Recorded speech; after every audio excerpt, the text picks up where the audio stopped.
Teman-teman sekalian yang dirahmati Allah Subhanahu wa taala, yang semoga selalu dijaga hatinya oleh Allah Subhanahu wa taala agar selalu thiqah billah, agar selalu percaya dan yakin kepada Allah Subhanahu wa taala.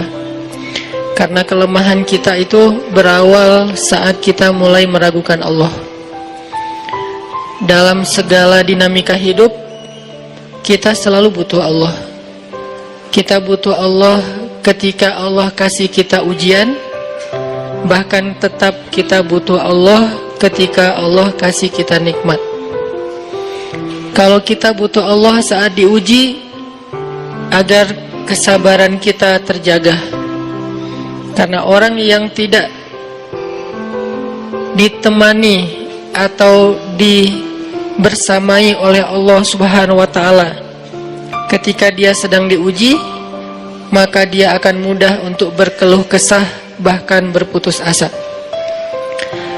Kebersamaan Allah kepada dia saat dia diuji itu adalah Allah Subhanahu wa taala menghibur hatinya. Allah Subhanahu wa taala menenangkan hatinya. Allah Subhanahu wa taala menghidupkan hatinya dengan nikmat iman. Ala bidzikrillahi tatmainnul qulub. Innamal mu'minun idza dzukirallah wajilat qulubuhum. Bukankah dengan mengingat Allah hati menjadi tenang? Dan orang yang beriman apabila diingatkan dengan nama Allah, disebut nama Allah, maka hatinya akan bergetar. Ini bentuk Allah membersamai hambanya ketika dia dalam keadaan diuji. Allah menghiburnya dengan kalimat, alam yajidka yatiman fa'awa wa wajadaka dhallan fahada wa wajadaka ailan fa'aghna. Allah menghiburnya dengan kalimat, inna a'tainakal kautsar. Allah menghiburnya dengan kalimat, kalla saya'lamun summa kalla saya'lamun. Allah menghiburnya dengan kalimat, la tahzan innallaha ma'ana. Ini adalah ketika Allah membersamai seorang hamba saat dia dalam keadaan diuji.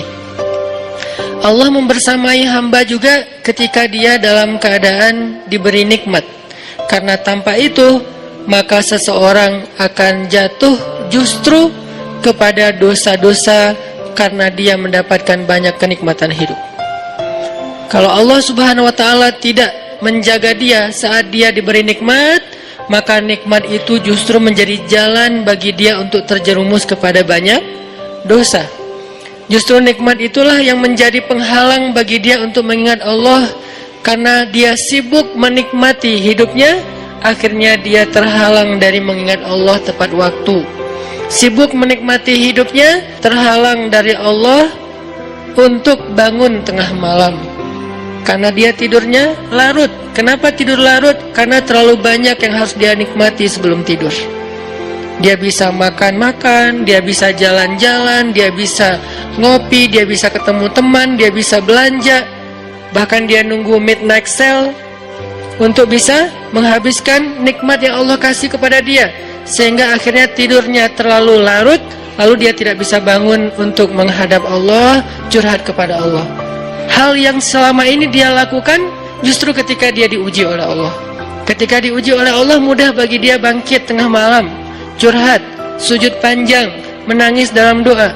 Ketika Allah kasih nikmat, curhatnya hilang, malamnya lelap, sampai bahkan subuhnya juga kelewat. Ini kalau Allah nggak membersamai seorang hamba ketika dia diberi nikmat. Sehingga orang yang seperti ini, kalau dalam keadaan seperti ini terus menerus dalam jangka waktu yang lama, nanti dia akan terjebak di dalam istidraj.